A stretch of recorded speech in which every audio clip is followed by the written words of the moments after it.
Andrea, 17 ans, est une adolescente qui s'est laissée tenter par les puffs. Une récente tendance venue tout droit des États-Unis.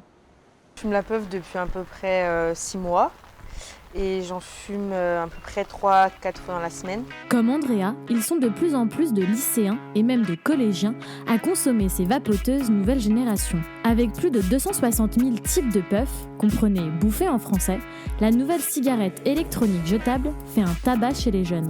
J'ai essayé et depuis j'ai kiffé. Colorée, petite et maniable, elle doit surtout son succès à la diversité des goûts proposés par les liquidiers. Ice cream cookie, pommes glacées, ananas coconut. Je vais vous prendre barbe à papa. Le problème, c'est que la vente de la puff, avec ou sans nicotine, aux mineurs, est interdite. Mais faute de contrôle d'identité de la part des buralistes, elle n'est quasiment pas respectée.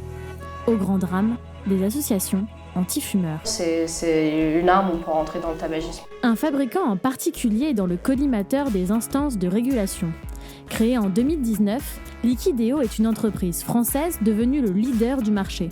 Pourtant, des incertitudes sanitaires planent sur les liquides contenus dans leurs puffs. Des liquides qui viennent souvent de Chine et qui pourraient s'avérer nocifs pour la santé. Aller au tabac est devenu une habitude pour Andrea. 2 fois par semaine, elle s'y rend pour aller acheter sa puff. Nous la suivons en caméra discrète. Ici, il y en a pour tous les goûts. Banane, fraises et même son goût préféré. Je vais vous prendre barbe à papa. Par carte. Oui. Si le buraliste lui demande son âge, il ne vérifie pas sa carte. Grosse erreur. Il est illégal de vendre des e-cigarettes à des mineurs. Même constat dans les autres tabacs, aucun buraliste ne demande les papiers d'identité d'Andrea. Le taux de nicotine, il y a 0, 0,9 ou 1,7 Un 7 s'il vous plaît. Andrea prend le taux de nicotine le plus élevé. Alors 8,49. Et ce, malgré son jeune âge. Quand je vais dans les bureaux de tabac, vu qu'ils ne demandent pas la carte d'identité, ça fait pas mon âge. Donc vu que des fois je suis un peu plus grande, je demande une puff avec de la nicotine et ils me la donnent. Chez elle, elle se confie sur les influences qui ont provoqué son addiction à la puff. J'ai découvert les puffs suite à mes copines qui fumaient d'abord des cigarettes électroniques et qui se sont mis donc à fumer des puffs. Et du coup, je me suis mise à fumer des puffs. Ses copines ne sont pas sa seule influence. Bon, vous commencez à connaître, je viens de l'acheter, on se retrouve. Les réseaux sociaux ont aussi joué un rôle majeur.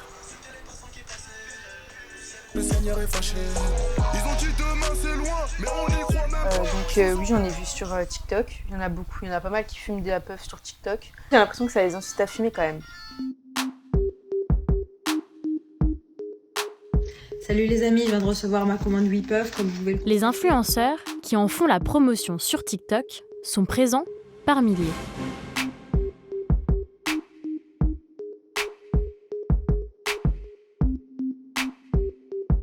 Coucou tout le monde, j'espère que vous allez bien. On se retrouve pour une nouvelle vidéo TikTok où là par contre je vais vous montrer ma collection de puffs parce que je fume beaucoup. Mélissa, 21 ans, publie des vidéos toutes les semaines sur les réseaux sociaux depuis 2 ans. Des puffs. Avec ses plus de 330 000 abonnés, ses vidéos sont vues par plus d'1 million de personnes. Sa communauté est essentiellement composée de mineurs. Sur TikTok, près de 40% des utilisateurs français ont entre 13 et 17 ans. Face à la popularité des puffs, la plateforme a décidé de pénaliser Liquideo, la marque numéro 1. Est-ce que tu tags justement Liquideo dans tes vidéos?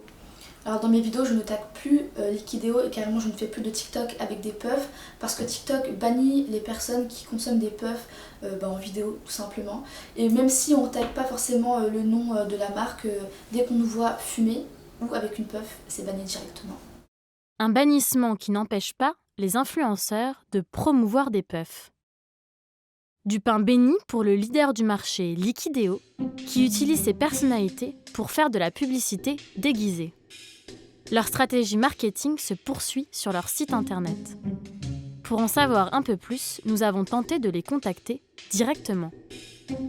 Le service de communication n'a pas souhaité répondre à nos questions. S'ils n'ont pas voulu partager leur recette marketing, ils gardent aussi le silence sur la composition de leurs puffs. Mais que contient cette puff ? Quels sont les risques pour notre santé ?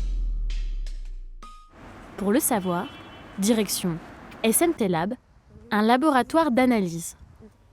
Nous avons rencontré Antoine Guillan, son directeur, pour nous parler du contenu des e-liquides. Alors les risques pour la santé, c'est forcément le e-liquide. Le e-liquide contient du propylène glycol, de la glycérine, c'est les deux composants essentiels. Ensuite, on trouve de la nicotine et des arômes. La nicotine, c'est une option. Il y a des e-liquides qui contiennent et d'autres qui n'en contiennent pas. 0, 0,9 ou 1,7, à vous de choisir. En tout cas, le vendeur l'assure, elles contiennent 600 TAF, voire 1200 pour les magnums. Enfin, légalement, une puff ne peut pas contenir plus de 2 ml de liquide. Et avec 2 ml de liquide, on ne peut pas faire 600 puffs. On en fait une centaine, grand maxi, peut-être 150, 200, mais pas 600, c'est pas possible. Donc les cigarettes qui contiennent 600 puffs, soit elles contiennent trop de liquide, elles ne sont pas réglementaires. En plus d'une publicité mensongère, il y a des substances irritantes, d'autres qui peuvent donner des vertiges et des étourdissements. Mais pas que. Il y a même des substances qui sont nocives pour la reproduction, qui sont classées H361. Donc oui, ça peut poser des problèmes pour la santé et de surcroît pour les plus jeunes. Et pour cause, l'arôme de beurre, contenu aussi dans les puffs, boucherait les artères des poumons. Risque particulièrement élevé pour ceux encore en pleine croissance. Des résultats et une consommation chez les jeunes qui inquiètent jusque dans les associations anti-tabac. Bonjour. Alice Hugo, chargée de gestion administrative, est elle aussi préoccupée par la situation. En cause, les produits qui seraient fabriqués en Chine et non homologués en France. La plupart des produits ne sont pas du tout conformes aux normes européennes. Ça, c'est quelque chose contre lequel face auquel on s'inquiète beaucoup aussi. Et puis, on s'inquiète surtout de la renormalisation du tabac auprès des adolescents. Nous avons reçu plusieurs signalements de parents très inquiets qui nous ont témoigné de la vente, et notamment de la vente à des mineurs. Avec son association, Alice a lancé sur les réseaux sociaux une campagne baptisée « Rentre dans le game ». Mais ils seront aussi sur le terrain. En septembre, l'association se rendra dans les établissements scolaires, publics et privés, pour lutter contre cette extension du tabagisme chez les mineurs. On a envoyé plus de 7000 courriers en début d'année à tous les chefs d'établissement en France, collèges publics, collèges privés. Et c'est à ce moment-là qu'on a eu des retours de chefs d'établissement qui nous demandaient de venir intervenir auprès des classes de la 6e à la 3e.